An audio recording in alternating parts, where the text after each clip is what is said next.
Lapit tayo ng mga dads. Ayan. Halimbawa, gusto mong maglagay ng submeter. Halimbawa, sa isang bahay, marami kayo.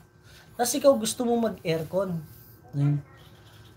Siyempre, para walang masyadong competition o usapan sa kuryente. Ikaw, gumagamit ka ng aircon. Dapat mas mataas yung bill na babayaran mo. Kasi naka-aircon ka, kami naka-electric fan lang. Ngayon, yung nag-comment, ito na po yung sagot niya na pwede po. Halimbawa, dito mo sinasaksak yung aircon mo. Or SPO to, Special Purpose Outlet. Pwede mo siyang lagyan ng submeter dito, tapos aircon.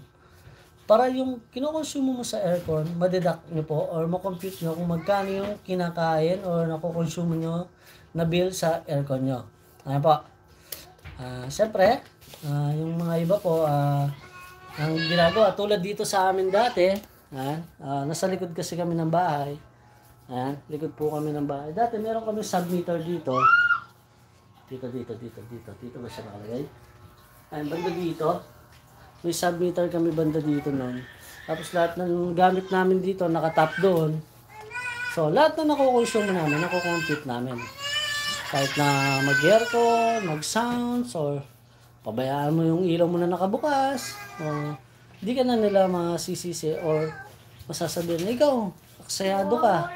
Iniwan mo yung aircon, nakabukas, umalis ka. Iniwan mo yung ilaw mo na nakabukas. Mga gastos ka sa kuryente.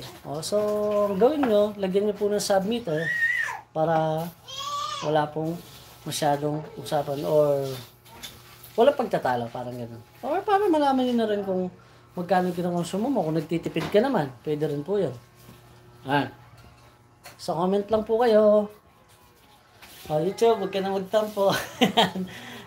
Medyo na-busy po kasi sa mga tatanong bakit di ako madalas nag-upload ngayon kasi medyo pinarenovate natin ng konti yung bahay.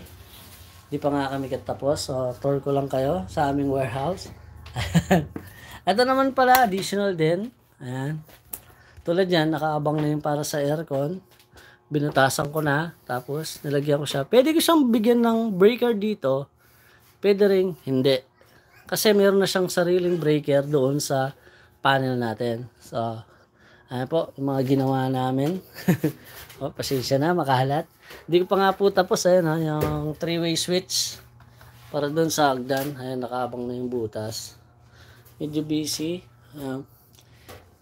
Tutur ko lang po kayo. Ayan, kasama yung anak ko, saka yung mga kalat namin. Sa sobrang sipag namin, sa linggo ng ganyan. Wala na kasing paglagyan. Ayan po yung naging busy-busy namin. Ayan.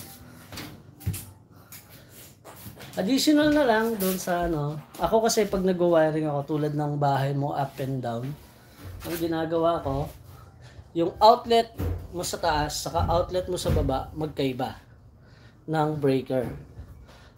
Para kapag na magkaiba yung breaker mo sa outlet sa taas saka sa baba. Pag nagka-problema yung outlet mo sa taas, hindi madadamay sa baba, may gagamitin ka pa. Same din pag nagka-problema yung outlet mo sa baba, magagamit mo pa yung sa taas. Ayan, kaya maganda po talaga naka-panel kayo para separate or para sa akin mga dads pansin ko lang. Kapag standard yung ginamit mo na size ng wire, size ng breaker, parang mas maganda yung flow ng kuryente. Kasi yun po talaga yung standard. Tapos mas hindi kasi siya ano ba yun? Hindi siya na halimbawa kung number 12 lang yung wire mo tapos nakatap ka ng iba-iba doon, aircon, rep, iba-iba na. Tapos minsan nag-welding na parang umiinit yung wire natin tapos mas lumalaki yung konsumo ng kuryente natin. Para siyang nape-pressure. Parang ganun mga dads. May mga explanation sa mga ganyan pero di na natin siguro kakayanin yung mga ganun. Mga story, kung saan nanggaling yung sino naka-invento. Bababa na tayo. Ano po? Wala na yata ako masabi. Ay. Ayun po, comment po kayo. Willing to comment. Paano ba mag-comment? Comment. Wala naman. Comment. Walang